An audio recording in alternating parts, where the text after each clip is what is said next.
You guys have been theater seat warriors today.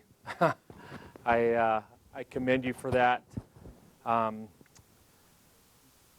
this is the way that this battle will be won.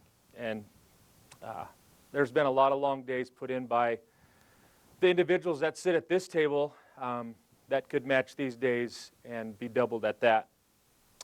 We are honored to have a very esteemed panel that is willing to step up and answer questions.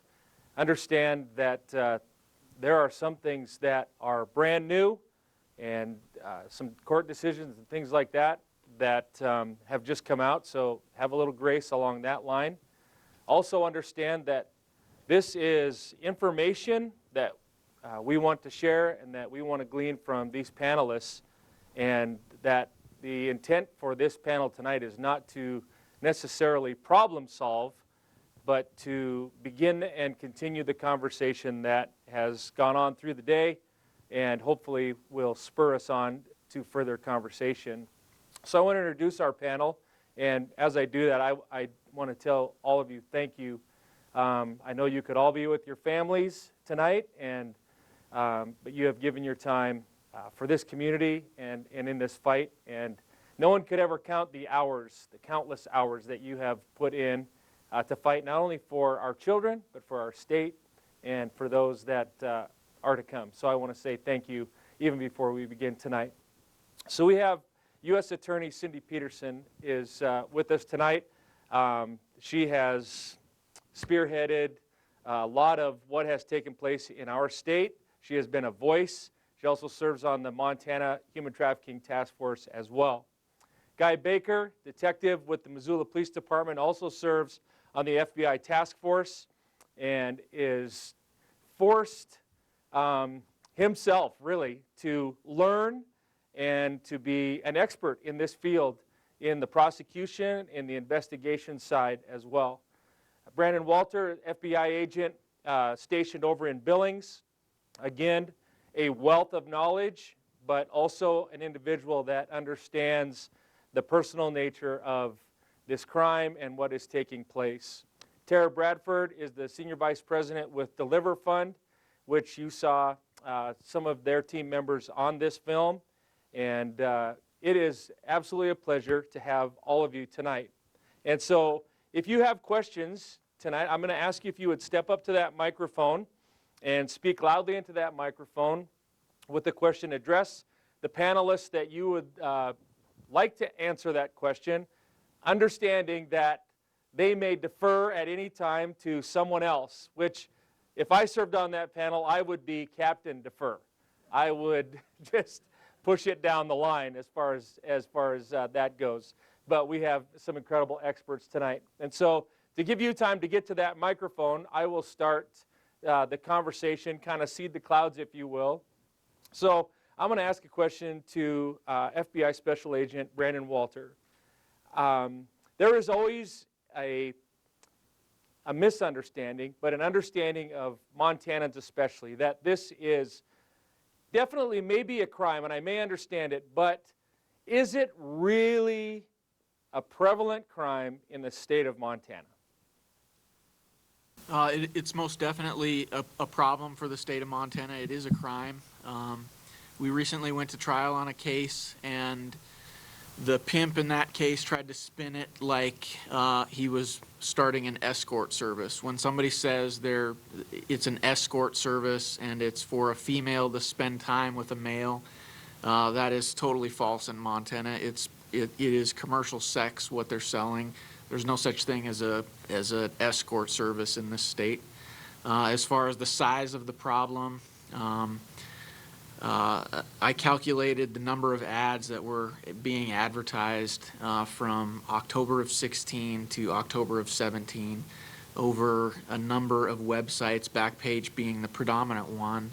There were 20,000 ads in Billings, Montana in that 1 year period. That data is a little skewed because in Billings, Montana, we have a severe massage parlor problem, which is also a human trafficking situation. We have somewhere in the neighborhood of 19 illicit massage parlors in Billings. In Missoula, I don't think you have anywhere near that problem. How many? I would say the rest of the communities in Montana combined have less than Billings. Wouldn't you? Yes. So as far as Missoula, the numbers in Missoula Can were... you not hear, sir? The numbers in Missoula were more like 5,000. Bozeman was 5,000. Missoula is second to Billings as this being a problem. Those are the numbers. 20,000 doesn't mean there were 20,000 girls being advertised. It means that some of those massage parlors may have renewed their ad 5 times per day. So those numbers are a little inflated. In Billings, I'll tell you that on any given night, we probably have at least 2 females being trafficked. If it's a busy night, if the Montana Fair is in town, if there's a concert in town, more like 10 to 15 per night.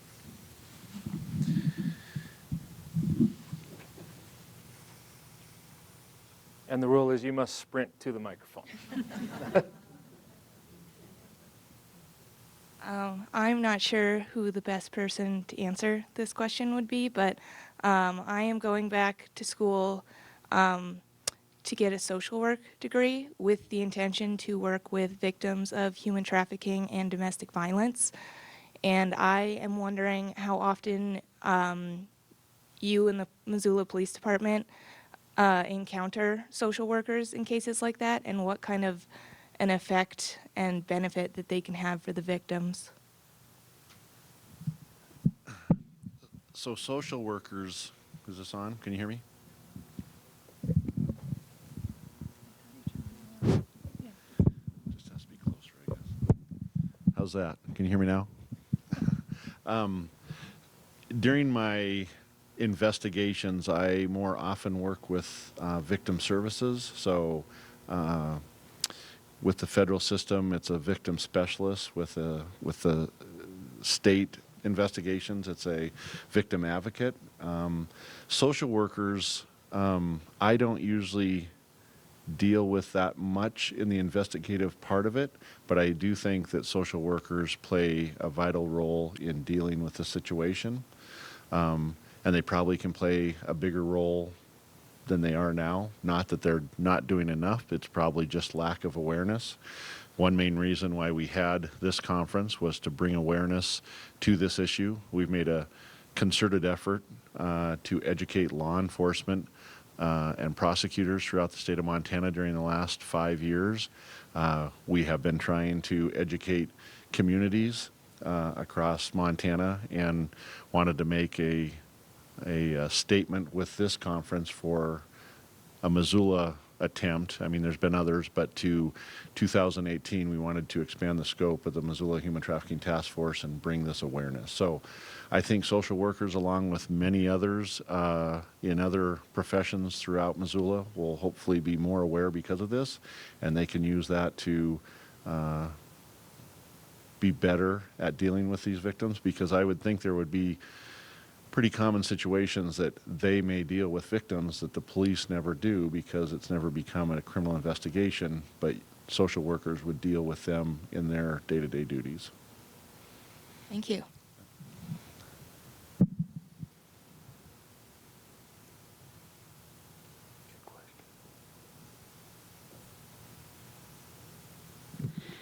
So I'm from Libby, Montana, and we came down just to get more aware of the situation. And so my question is, besides being aware of the different indicators and things like that, what would you suggest for us to do in Libby, Montana, to possibly bring more awareness to that small town, because I know it's there too. And I'm a part of a church, and so I wanted to bring it back to them as well. I don't know what our law enforcement is doing at this time. I haven't investigated any of that yet or anything. I'm assuming they have maybe been trained on some of this, but I don't know. So anyway, I just want to know, what would be your idea of what can I do in Libby to help bring awareness.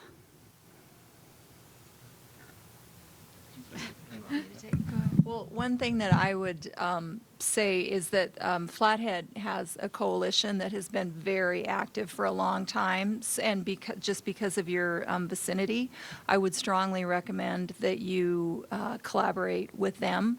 And that's part of what we were talking about when we started the statewide task force, is that Montana is just so big. One of our biggest problems was trying to figure out what the other person was doing and not doing, and so we figured out very early on that collaboration was going to be one of the most important things, because we didn't want to duplicate and because we can help each other. So I definitely recommend that you reach out, because I think that they can help you with presentations and resources and things of that nature. Okay, thank you. I would just add one more thing for you. 50 Eggs, who produced the film I Am Jane Doe, partnered with My Life, My Choice, and they produced a curriculum for schools. It's a 10-minute video that was animated by Alex Sokolov, who did the original Toy Story. Jessica Chastain, who was the narrator here, is also the one of the voices in I Am Little Red, is what the curriculum's called. And I would bring that to your school district, because in my opinion as a parent, if we're educating our kids of knowing the signs of how to prevent this from happening to them, and if they know the signs, our kids are the ones who talk the most to each other. Our kid, my daughter's friends probably know more about her life than I do, quite honestly. They can help save one of their friends if this is happening to them. So getting this into our schools and helping our kids understand it's a problem, I think, is really a great preventative measure that anybody can do, no matter where you live. Yes, sir. Well, I listened to a talk show earlier this week, and I haven't been in here most of the day because I couldn't get here. There's too many other things I had to do. But I have a 10-year-old granddaughter that I constantly worry about when it comes to this. And being a retired sixth grade teacher, I first want to point out that I understood this program you might be having would go to the sixth grade. And as a teacher, I would be more than willing to teach something like this in the classroom. What I'm concerned about is, how do I let my 10-year-old granddaughter know that this is real? And number two, is there a list of websites that 10-year-old kids, because she's on her phone a lot, and I believe somebody that was on the radio this morning, this week anyway, mentioned that the best thing to do with your teenage kids is to just not let them have a phone at night, because they sit at night and get on there. And I know she does a lot of putting on shows for herself, which I believe can be seen by other people. And somebody mentioned also that a girl in Kalispell had been groomed for 6 months before someone showed up there and actually picked her up and took her away. All that stuff is very impressive to me. I just want to try to make sure that people like my granddaughter don't at all get involved in this, and that they're aware of it, that it's a real thing. Brendan, can you shed some light on that? So Tara talked about Little Red. I mean, that would be a great starting point. I believe that it should be shown to kids as young as the sixth grade. I think we need to, they all have access to their phones and the internet. I think we need to get them early thinking about this as opposed to later.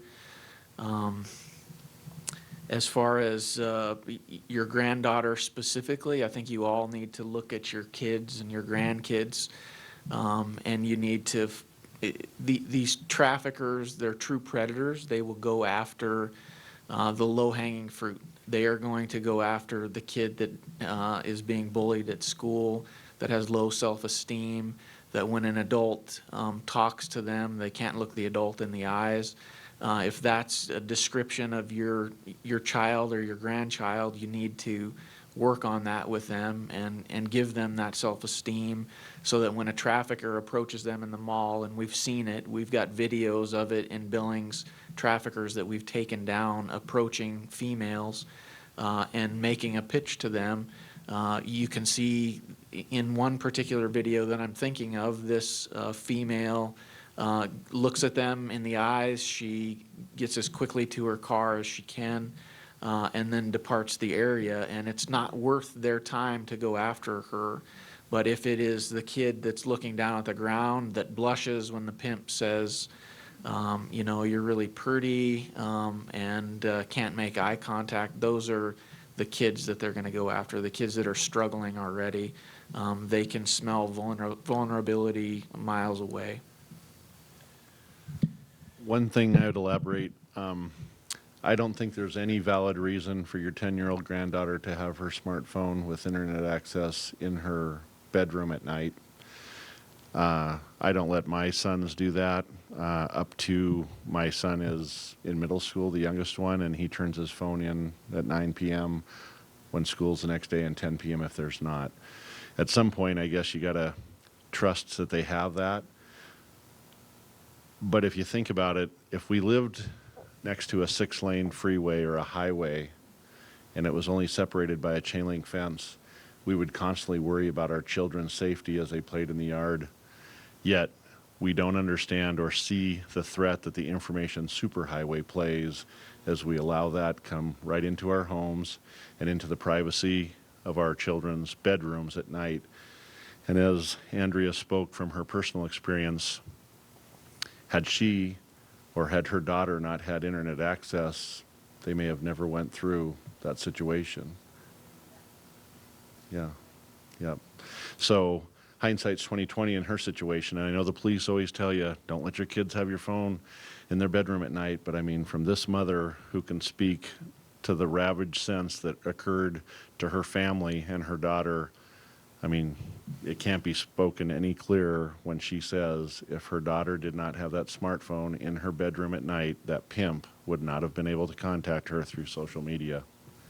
And I think it's very important you talk to your children about their internet use and talk to them true and talk to them young and tell them that if someone says something to them that's confusing, they need to tell you about it. If someone tells them something that concerns them or scares them, to tell you about it.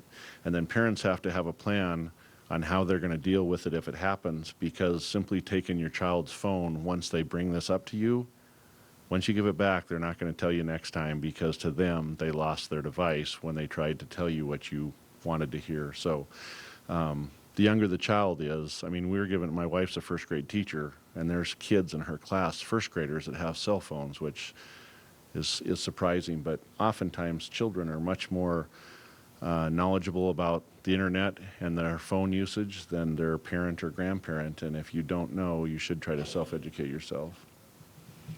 Thank you.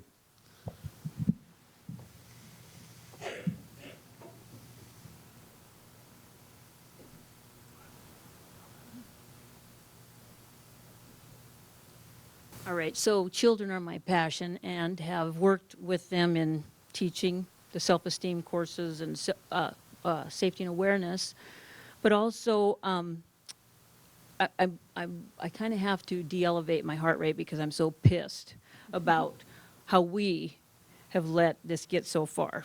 So my question is more on the legal end. These people, these victims, the parents, the Jane Does, have worked so hard to get their voice heard.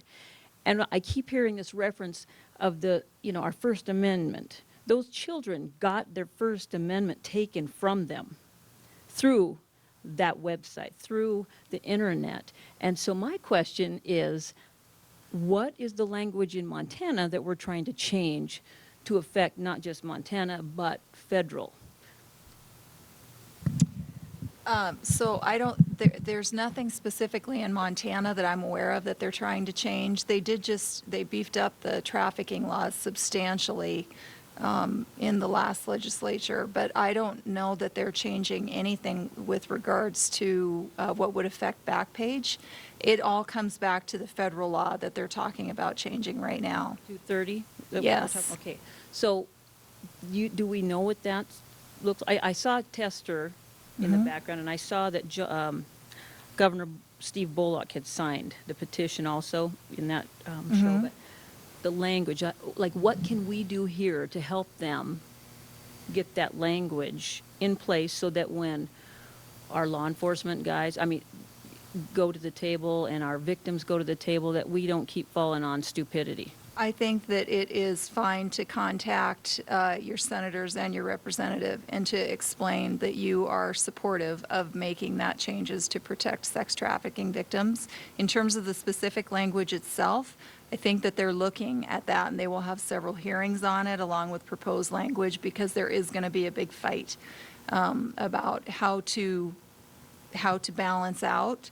But I don't know that there's anything you can do in terms of specific language. I think that bridge has been crossed and they're working on that right now.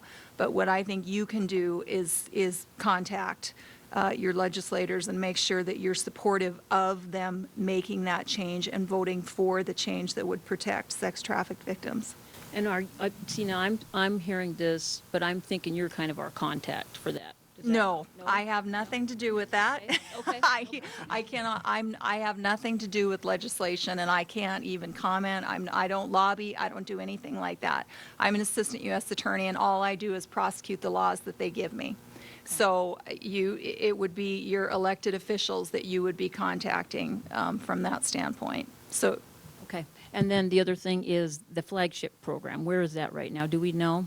That used to be a really important program at the at-risk hours when people, mom and dad are at work and child got free time between 3 and say 5:30. Do we still have that in place? Do you know, Guy? I don't. Do you, Lowell? Do you? Well, I can give a non-expert answer. I know that they are. Does anybody have a more expert answer? I know that they are very skeleton right now because of funding. The flagship program, yes. Yes, ma'am, please. I just have a question. It occurs to me that we wouldn't have to worry about pimps or human trafficking if we didn't have the demand for it. And that was alluded to during some of the presentations we had. A few years ago, it's actually been several years, there was a high-profile takedown where we had the Johns that were there were several that were prosecuted. And it was pretty high profile. It was in the news for quite some time. What are we doing to target these people that are, you've got the pimps that are doing that, but certainly the Johns are the ones that are doing it too. And I just would like to know more about what we're doing to target to dry up the demand.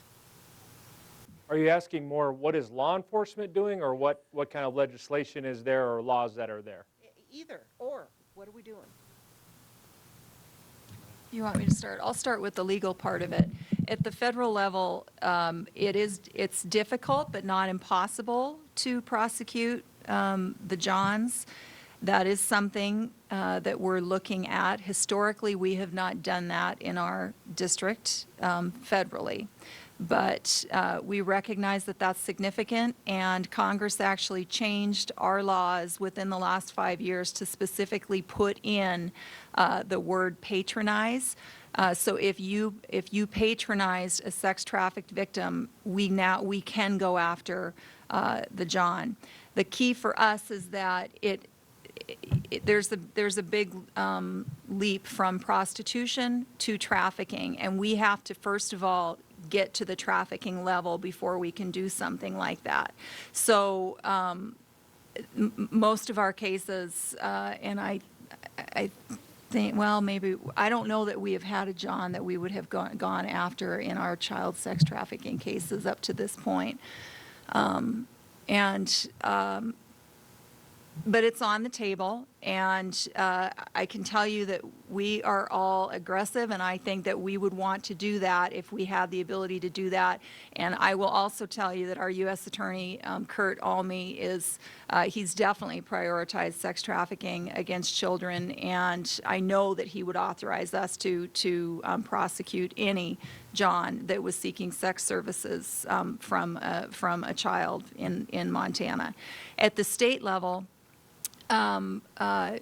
Kimberly Dudick actually just spoke about it earlier this morning too, that they have also authorized and amended the state laws that specifically address prosecuting the Johns also. It used to only be it was a misdemeanor prostitution charge. I can't remember the name of it, but it was solicitation or something of that nature that was a misdemeanor. But now it can be up to a felony, and it is, what did she call it? Servitude. Yeah, I'm sorry, I don't know the exact words, and forgive me because I don't prosecute state laws anymore, but they do have it, and it is up to a 15-year felony. So it is something that they can go after now at the statewide too. One of the things that's difficult when we do the well, actually, you know what? I'm going to let you guys talk about that. I'm going to let them talk about the balancing of what the purpose of our operations are and the difficulties of weighing out the victim versus going after the Johns. So the case that you're talking about, I believe, was an ICAC operation that was a few years ago in Missoula. That was widely publicized. I can say that our task force, Brandon, myself, and Cindy, and others have run operations in Missoula and Billings almost yearly. Yeah, we have yearly for the last several years. They don't draw any publicity. So we did get at least one John that I can recall in Missoula during a recent operation, but we target, number one, rescuing victims of sex trafficking, primarily minors, but if it's not a minor, an adult, that's our number one priority. Number two would be making a case and successful prosecution against the person who is exploiting the female. So the John would be number three. I totally agree with you that we have to create a sense of deterrence in our legal system, because in state court, I believe it will take 3 misdemeanor convictions before it can be a felony for solicitation of prostitution. And as we all know, with laws or rules with our children, if the threat of punishment does not outweigh the benefit of a choice, then people do not comply. When the threat of punishment outweighs it, then people will comply. So I think we do need to look at increasing that threat of punishment for the people who partake in commercial sex, and especially for people that engage in commercial sex with minors. So in Billings in Yellowstone County, we conducted a John operation in November. We had 3 Johns that we were able to cite. The phone that we used, we set up a back page ad, and just to give you've talked about the biggest problem we have, and that's the demand. We posted the ad, and the phone rang, or somebody called or texted from 8 unique numbers within 10 minutes. And over that 2-night operation, the phone received calls from about 150 unique numbers. So I'm going to follow up on one thing because it's frustrating for me too. Part of this is not just about the laws, but it's also about getting the community's mind to change and to get community awareness, which is why we have been talking so much for the last several years, because one of the charges that we do have in the federal system is called coercion and enticement of a minor. And so we have taken those cases, and we took one in Great Falls where a man showed up, responded to an ad to have sex with a minor, and went to trial. He showed up with lube, and we had very express exchange text messages when he showed up. He went to trial, and the jury hung, and we did not acquit, or we did not convict him. And it was because these Johns take the stand and make the statement that it's all fantasy, that they were not really going to go through with it. And because people do not want to believe that it is actually happening, this is what happens with our jury mind, in our jurors' minds. It's very difficult, and I think it happens with sex trafficking of children all the time. People don't want to think that it will ever happen to their child, so they just think that it's not happening. It happens with a lot of rape cases too, frankly. Because if in my mind, if I'm telling myself that it's possible, then it could happen to me. It could happen to my child. So it's easier to just think, no, John would really do that. This man would not really show up to have sex with a 14-year-old girl. And so that is the problem that we have going into it when we go to prosecute these kinds of crimes. The evidence that is typically needed is a lot. And so it's not that we aren't trying, is what I want you to know. We are trying.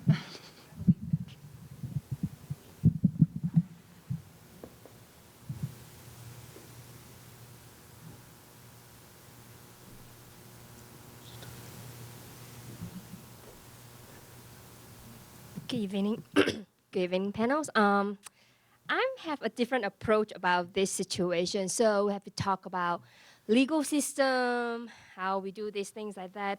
I'm a nursing student. Education for us is huge. It's a huge thing. Is there a way that we can implement a topic or something in our school system, just like dental education? Hey, brush your teeth twice a day. Or we can do the same thing to them, human trafficking. Like in the video, the guy said something very interesting. If somebody texted you and say, hey girl, I can take care of all your needs, that is a huge sign. I guess if I'm a teenager hearing somebody telling me that, hey, if you saw this, this is a huge red flag that you need to look for. I think it's very important, like the lady say, that we need to come together as a community. How does Montana respond to this one? Are we going to make some ads and broadcast it and say, hey, this is happening, we need to raise awareness? Or we can train like social worker students, nursing students to go to school and like, hey, make this presentation free of charge. Yeah, using the students. So that's no cost related. It's just more like you're training students to do all these things. And it helps the whole community to raise as a whole. Another thing is I really like that for suicide prevention, they have a helpline. I haven't really looked through that My Life, My Choice. What do they have, like a helpline for kids like, hey, somebody is texting me with this and that. What should I do? Because you does say that teenagers, they do not want to share their phone with their mom or parents and things like that because it's their privacy. They are old enough, they think they're old enough to take care of things. But what if they really need some help? I then have somebody to go through, or a helpline that can text and say, this is what happened to me, this is a screenshot, can I get some help? Or maybe another way I'm thinking about, what about kids' psychological thinking nowadays? Snapchat, Facebook, Instagram. If I'm getting more likes, I'm famous, I'm good. They are all want all this attention. So I'm looking at is on my psychological thinking and also education from my end in these human trafficking issues. Good question. Tara? I think that's right up your alley. So I guess with your first question, it really is going to take a community. There's a lot of noise out there about, is it just a demand issue? How are we protecting victims? Well, what are we doing about the traffickers? And at Deliver Fund, we take it from the approach of it's a business and it's an illicit market. And so if you take out a trafficker, eliminating human traffickers means that you cannot have trafficking victims. And so depending on you said you're a nursing student, there are things that you can do in the medical community, because over 80% of trafficking victims said that they had actually had contact with a medical professional at some point while they were being trafficked. So it's going to take each professional area to do what they can if they come into contact, even you as community members, to be able to do something within the arena that you have access to be able to pay attention to some of the signs that you might see. And then as far as the kids go, again, going back to the curriculum, the gentleman who's the grandfather, educating yourself on technology and how it works, implementing just the general parental settings on the iPhones or the Droid phones can actually limit a lot of the apps and things like that that they can download without your knowledge. So it takes us first educating ourselves as adults, and having the belief system that we're going to control technology and not let technology control us.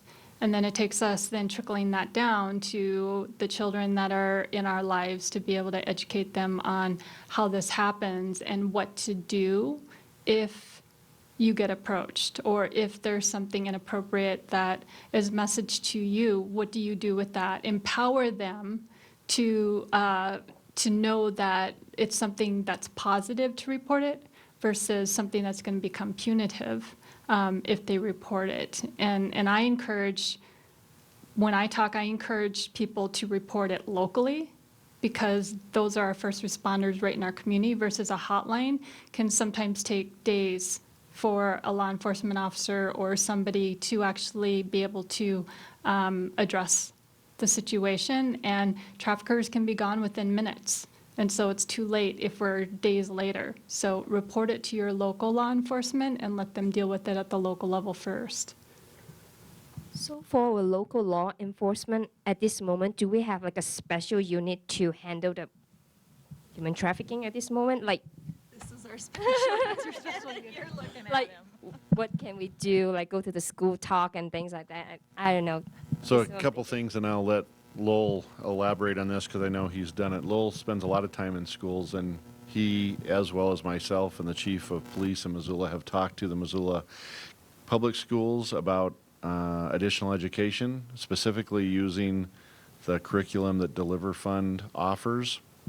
We talked, the chief and I talked in January, and I haven't heard back from them. I'm hopeful that something is in the works, but I think that Deliver Fund curriculum would be very advantageous to show to sixth graders, and maybe even fifth graders, but trying to show it to freshmen, it's too late by then because middle school kids are pretty adept to what's going on. And then Lowell has done some presentations. Go ahead.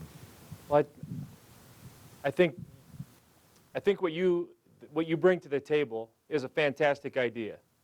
And so by bringing that idea, then that bounces off the wall and bounces right back to your shoulders. And I think that would be a fantastic project for a college student, a nursing student. I'm just going to pull that out of the air, a nursing student to take on. And like, for example, the Missoula Human Trafficking Task Force, if you came to that task force, broadcast that idea, I can tell you that that task force would say, how can we help you? How can we launch you? And what can we do to make that happen? On the presentations of the school and how do we get this into the schools. There is nothing more powerful to a school principal or to a school superintendent than a phone call from a parent. That is the greatest inroad into a school. If you call a school and say, I want my child's school, or I want the schools in my community to address the issue of human trafficking, whether that's in a school assembly, whether that's in a health class, whatever the case. And again, going back to Cindy's comment, we have an open line to our legislators, and we don't take advantage of that like we should. And right now, I know there was a group of us, Tara and I and Brandon were a part of a group that Office of Public Instruction brought to the table to say, what are some resources that we can put together to offer to schools that address human trafficking? There was a bill that went through that mandated that OPI give resources to schools. But there was no teeth to that because schools, OPI was mandated to give the resources, the schools were not mandated to use them. And so phone call after phone call to ask your legislators to, just like in Nevada that Andrea talked about, it should be addressed in all of our schools. And so you've got to get on the phone. We've got to get on the phone. A phone call. Yeah. Or get on the school board as far as that goes. Next question.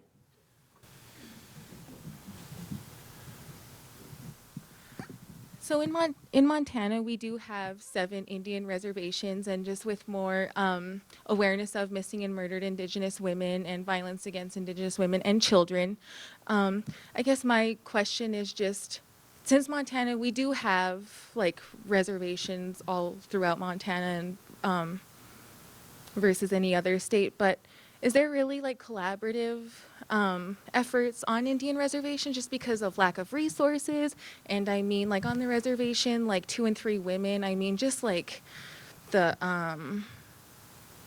high violence or the high domestic violence, sexual violence experienced in children and women on the reservation. So I guess just interested on hearing, is there any collaborations or just trying to educate tribes of what is sex trafficking and what can we do to protect our community members? Because I mean, on Indian reservations, they are especially vulnerable with the lack of resources and the small amount of cops, and just that they are sovereign nations. So it is really interesting of how that does play out to the other government. Yes, the answer to your question is yes, and we have done that for years, actually, in terms of the collaboration and reaching out directly to all of the reservations. And we have, at the U.S. Attorney's Office, we actually have identified AUSAs that are designated for each reservation, and they go to the reservations and they have what are called MDT, multidisciplinary team meetings. And I went around and I trained our office specifically on sex trafficking and human trafficking and those particular AUSAs. Guy went with the individual AUSAs, went to the reservations, and we did specific trafficking training, anti-trafficking training. And in addition to that, we have invited them to be members of the Montana Trafficking Task Force. And I believe, I'll let you talk about Billings. I think that you have members, or they've been invited at Yellowstone too. Yeah, we have Native representatives from the reservations, the Crow and Northern Cheyenne around Billings, that are part of our task force. I'll also tell you that the FBI has federal criminal jurisdiction over reservations. So, in fact, today there were 2 Indian Country FBI agents, one from Havre, one from Billings, that were at the law enforcement training today. So they've just went through 2 days of training. I know that all 4 of our Indian Country agents in Billings, Montana, that cover Crow and Northern Cheyenne, have all been through the human trafficking training.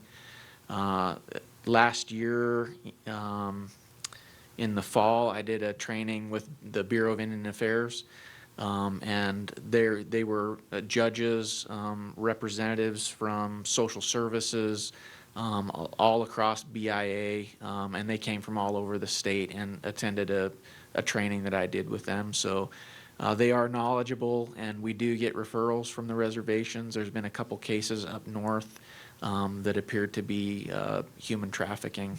So the word is out. The tribes are looking, as are federal law enforcement, out on the reservations.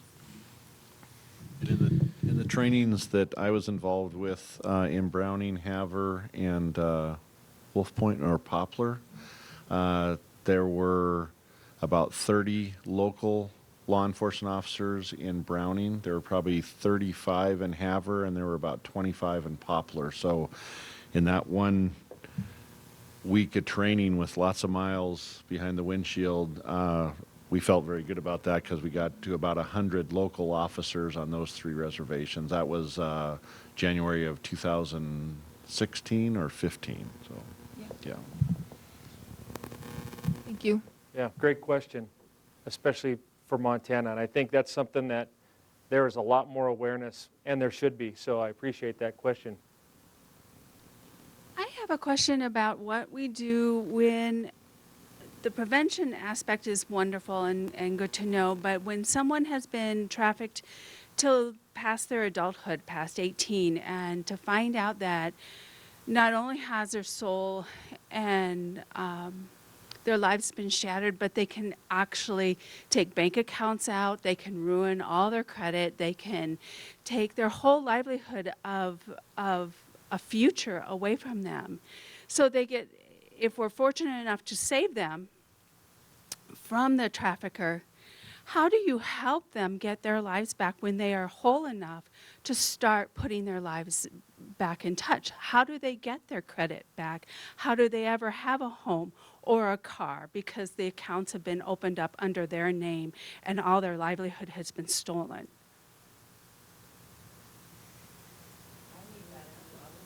I think that's somebody who's going to be working with these victims, you know, helping them piecemeal their lives back together. A lot of that falls to NGOs. You know, we lean so heavily on our prosecutors, on our law enforcement, on that rescue side, and on that prosecution side of the perpetrator. And that's where the community comes together. I don't know how many times today I've heard the phrase, "it takes a village." And where this part of the village comes in is to, number one, break the stigma of this is not a filthy, nasty young lady that, you know, is terrible. So we have to break that stigma. And once we break that stigma, we can then help her. In our NGO, we won't use the word rehab or rehabilitation. It almost sets forth a connotation that, well, they made a choice, and now they need to work their way out of it. And so we use the word restoration to get them back to the place that they deserve to live their life in peace and in harmony. And so there are safe houses that are out there. Not discrediting what happens in the rescue side, but the rescue part really is, as far as the victim goes, is the easy part. Then the work begins. And it's a lifetime. You can talk with Andrea again and hear, I mean, her daughter's, it's been 8 years, and it's still. But no bank account, no ability to get housing by herself. She can't get a car. That is a legitimate question I need the answer to. No victim's advocate can help that. They can expunge her record, is that the word? They can get rid of the crimes, but they can't go to the bank manager and say, give her an account. Let her have a chance at getting a car. They can't do that. Well, that's where I'm stuck. And there are NGOs that are working with colleges to provide free education. There are NGOs that are going to banks and sitting down and saying, look, let's look beyond the crime, let's look beyond what you see, and let's find out what's really happening. And so those things are taking place, but we've got to break through that stigma. Will we see it at a legal level at some point in time of the restoration process that takes place from a victim? Well, with regards to the expungement, it's already there. It's been in place. So from the getting rid of the conviction or any convictions that they may have obtained while they were trafficking, that's not there. Or I mean, that's already in place. But the do you mean like the Other than just NGOs, that we would see like something being able to be put on their account. How do I say this? Their social security number, you know, prior issues were to no fault of their own. How can you help them in that aspect? Like we can have fraud alerts. Because right now, I wouldn't tie my social security number with my daughter's. I really wouldn't. She is a risk. And so if I was a manager of a bank, I might not. So there has to be a way to rehabilitate that aspect of their life, not the social aspect, not who they are, but logistically moving forward in society. I'm housing her, I'm caring for her, but literally I will not tie my social security number with hers because she's a risk to my financial stability. And that's the truth. I wish it sounded nicer. But these women, even with the record expunged, then have hurdle after hurdle after hurdle, and I don't know how to get her over them. So right now she's on my back to house to give a car, to give car insurance.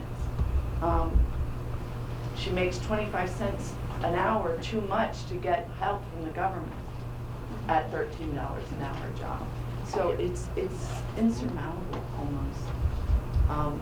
So it is going to take a community. It's going to take a bank, NGOs to go to the heads of Bank of America or Wells Fargo and say, you know, is there a second chance account or whatever? I don't know. I don't know the answer, but it's a real problem. I think just one thing I would point out, and for our local benefit, the smaller the city or town you live in, the more sense of community you have. Once you get into big cities, you know, the old adage, what's the difference between a hood and a neighborhood, is the sense of neighbor. And we live in a smaller community where, for example, what we're talking about here, if we were to have financial institution representation on the Missoula Human Trafficking Task Force where they understand this, and we're dealing with a lot less victims, but I could seriously see that in Missoula we could sit down with someone at a bank with a survivor, and maybe not at every bank, but I feel confident knowing what I know from living in this community and working here for 28 years. I think someone here would probably give her a second chance. In a bigger city where there's not that personal neighborly feel or that sense of community, I don't know. But as far as Missoula goes, I think we could benefit from that because we are a smaller city.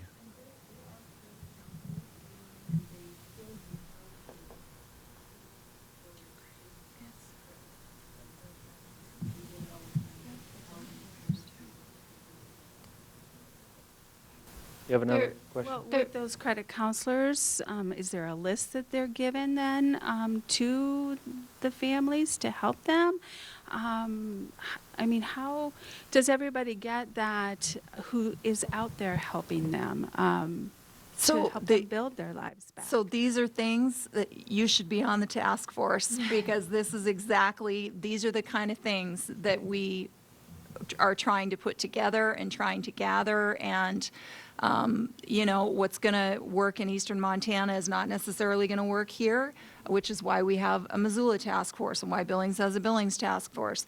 But that's what we need to gather is a list of resources so that when somebody shows up in the ER and the nurse recognizes that it's a trafficked victim, that they are sending them out the door with resources and they know who to put them in contact with, you know, agencies like Lowell and places like that. But we have a lot of resources in Missoula, and Guy is right. We have lawyers that will give pro bono time to the extent that they would need help with that, but volunteer, because that's all things that will help us figure out what we need to provide the victim in terms of services after the fact. Thank you. There is an organization, A21, that does have a program specifically it's a kind of a community-driven program, and they have a house over in North Carolina. And they walk alongside survivors every single step from rebuilding their credit, getting them housing, helping them with jobs. They have a survivor support group. They help them get their education if they need education. So I can help put you in touch with their program, but they've done a lot of work to form partnerships and have legal teams and whatnot that would help survivors rebuild their lives. It is a very slow process because of the trauma issue, but trauma counseling and then getting into a survivor program that has other survivors in it so they don't feel like they're alone. They hear the other stories, and it's a healing process they get to do together that's so important for them to be around other women or other men who have gone through the same thing and can say, me too, I've been there, I've experienced the same thing. And it helps with the psychological piece of not feeling like this only happened to you. Well, the hour is late. Some great questions, and I know if we stayed here long enough, we could just keep. And I want to again, would you join me in thanking our panelists tonight for their time? Lowell, I do want to say, I think it's important for everyone to know that the Jane Does in Washington, they won their case. Backpage settled with them. So that recently happened, and then SESTA and FOSTA, which are the amendments to CDA 230, are on their way to President Trump's desk. So they passed House and they passed Senate. So there has been progress since this movie came out, and that's really a big kudos to what Mary Mazzio did to produce this film and to bring the awareness, and then all of the survivor families and everyone making a push and being on Capitol Hill and really lobbying for all of this. So they actually are celebrating these days because there's been big victories. So I think it's important for you all to know that update. Very good. Very good. Thank you to MCAT for producing this, and it'll be out, and you'll see that probably on the Missoula Human Trafficking Task Force page. Thank you so much for enduring today. You guys have been fantastic.